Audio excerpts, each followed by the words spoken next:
بسم اللہ الرحمن الرحیم۔ ایک سوال آیا ہے کہ آیا مسجد کے اندر جنازہ پڑھنا جائز ہے کہ نہیں ہے؟ تو اس کی تین حالتیں ہیں۔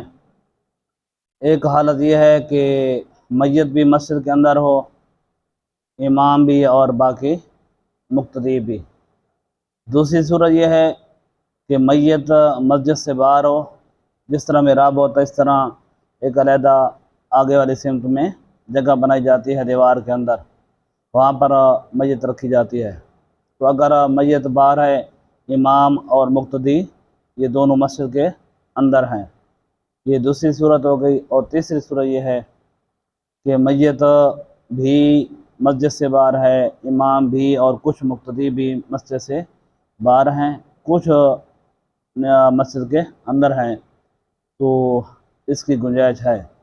دوسری صورت یہ ہے، اور ہاں اگر کوئی مجبوری ہے، جس طرح کوئی بارش ہوتی ہے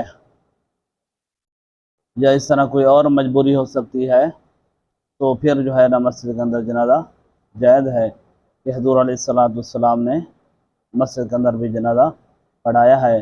لیکن صحابہ کرام یہی فرماتے ہیں کہ اس دن جو ہے وہ بارش کی وجہ سے آپ علیہ السلام نے مسجد کے اندر جنازہ پڑھایا تھا، لہذا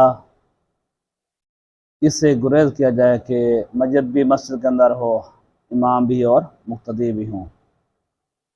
اس لیے چاہیے کہ مسجد کے ساتھ ہوں یا دور ہوں، کوئی اور فکس متعین جگہ ہو جنازے کے لیے، جہاں پر میت کو رکھا جائے، وہاں پر جنازے پڑھے جائیں۔